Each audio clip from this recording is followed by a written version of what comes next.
Well, guys, welcome back to the nest. I hope you're all keeping well.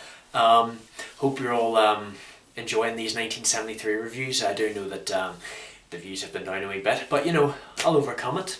But yeah, we're still only three more movies, as I said, 1973. It'll only be two after this one.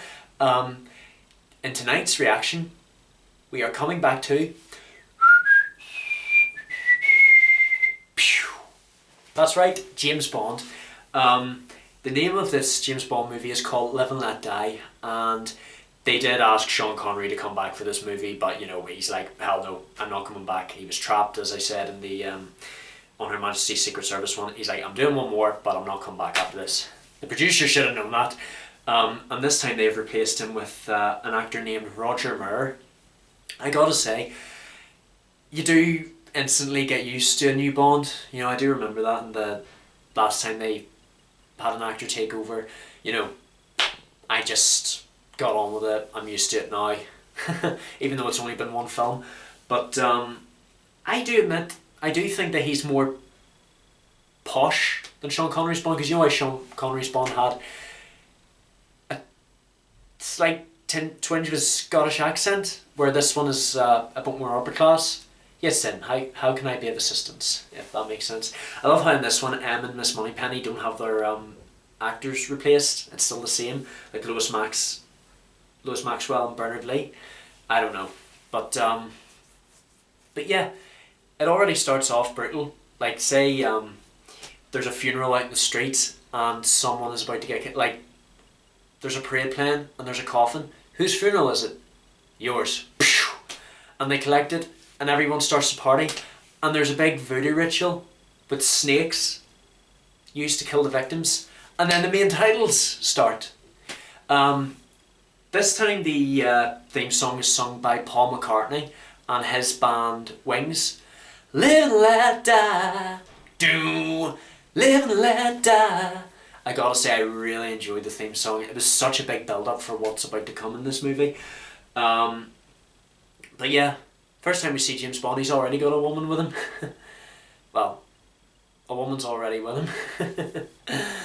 My God, and I gotta say, I really love the gadget they give him for this movie.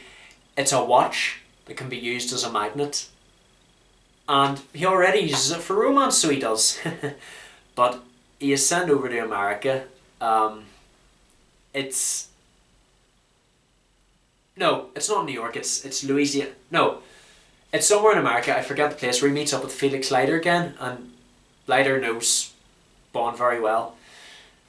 Get this man a pimpmobile, and however, the villain of this movie is a guy called Dr. Kananga, and he's played by an actor named Yaphet Kotto, and I've been told to keep an eye out for him because he's going to be a big star apparently. But he's playing the bad guy in this movie.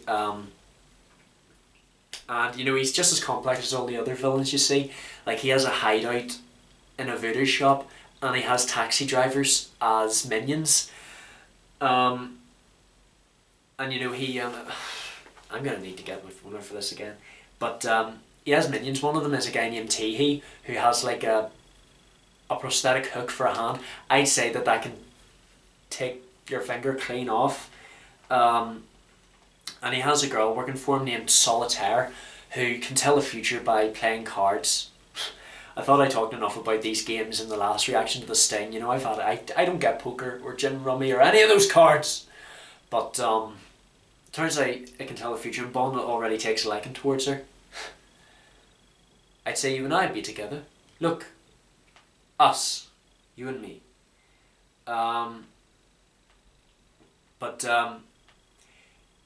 Yeah, us cards.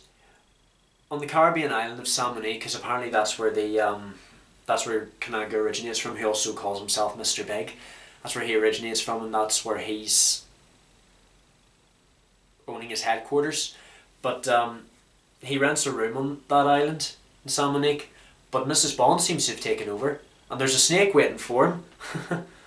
But the woman who is I wonder if they use a venomous snake. I wonder if they actually used the snake to be killed in this movie. Maybe it was a fake, because they wouldn't be cruel. I can't remember in the end of the movie if they said that any animals would be harmed.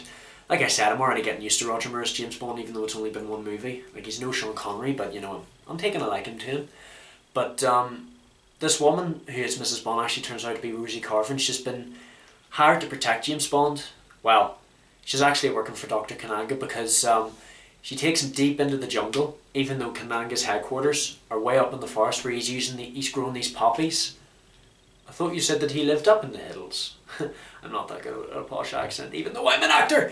But he finds an excuse for romance, and it's also a way for him to find out her true colours. I'm in no hurry. Are you? But sadly, she gets shot by one of the dummies that has like bullets inside them. Pew! Gunpowder. But I'd say that the card was right. Bond and Solitaire do belong together. They sleep together, and they have a liking to each other. I don't know if she actually supports Dr. Kananga's plans. I'm not going to reveal what they are just yet. It also turns out that James Bond likes normal activities despite being a spy. Like paragliding and fishing. It's shown whenever he's on the way to San Monique. He's fishing, and he's using paragliding. Well, I don't know if he enjoys paragliding. He's just using that to do his job. But unfortunately, Kananga's men attack Bond at this flying area, and they take away Solitaire from him. And he tries to escape by getting in a bipedal plane. I forget how you say it, but it's a plane in a flying school, and there's a student in there. I'll be taking you a lesson today. And unfortunately, the only way he can escape, because he doesn't know how to fly a plane, is just by driving it all over the place. I don't know if that student has passed or not. Another thing I noticed is that she actually goes, "Oh shit! This is like the first James Bond film where I've heard profanity." Like, you don't usually hear like swearing in these movies. The first time I heard profanity in a film was like The Good, the Bad and the Ugly in 1966. I don't think they were allowed to use profanity back then. Certainly only heard the F word in Dirty Harry. That's the first time we started cursing on this channel. But the real inspector is on the call. I have a lesson to take now. That student is in such shit, so yes. So it turns out that Kananga's intention is to smuggle loads of heroin worldwide, and he'll put all the other drug dealers out of business, so he becomes some sort of monopoly supplier. What, does he want to be the only dealer in the whole wide world? The number of addicts in the country has doubled. He's also quite ruthless because he strikes Solitaire in the face. He doesn't care that he's working for it anymore. I think he knows that Bond and Solitaire have gotten together, and he's like, okay, you're with my enemy, you're no use to me.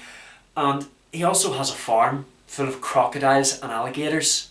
I wasn't expecting crocodiles to be there, because I do know that this takes place in Florida, so it does. I know that in America alligators are native there, and there are American crocodiles, but they live in like Mexico, but yeah, a whole farm of crocodiles and alligators. And I like how Teehee tells the difference. For those of you who don't know, alligator has a wider snout, and they're more native in China and America.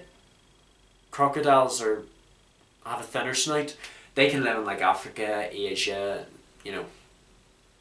Central and South America. You get the picture. But yeah, that's the main difference. Their snouts. Crocodiles thinner, alligators wider. But yeah, unfortunately I like how Bond, he actually allows the alligators to have feeding time, only not through him. He throws a bit of meat. He burns down the heroin shed, and the big boat chase arrives. I gotta say, I really enjoyed this boat chase. But unfortunately, they just ruin stuff for everyone. Like, they ruin a wedding.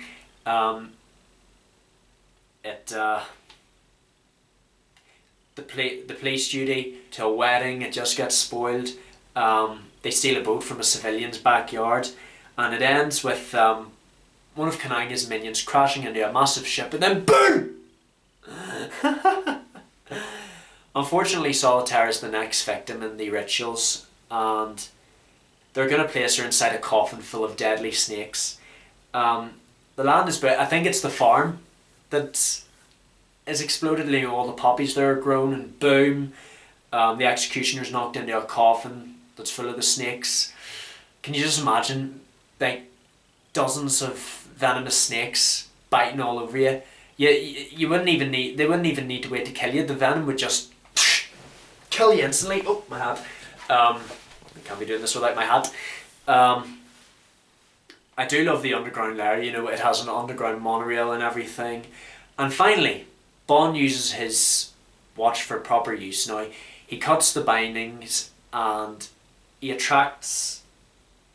uses the watch to attract a gas pellet, and you can see how deadly the gas pellet is. It actually inflates a sofa that Dr. Kananga has, and during his fight with Bond, you know, I was expecting the shark to eat him alive again.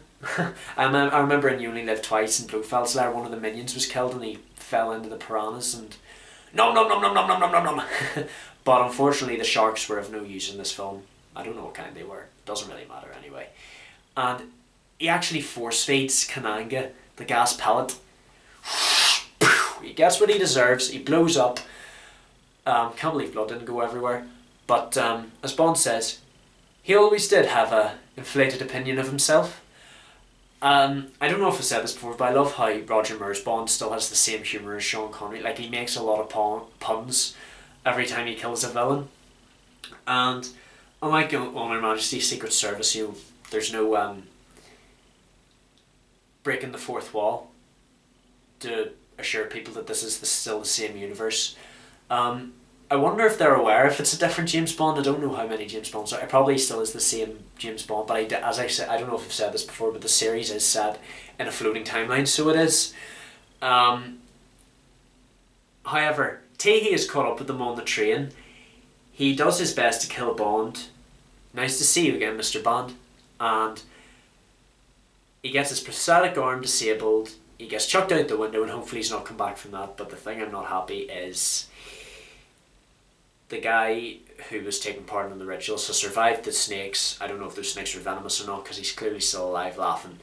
And that is the end of the film. I really enjoyed Live and Let Die. You know, happy 50th birthday to it.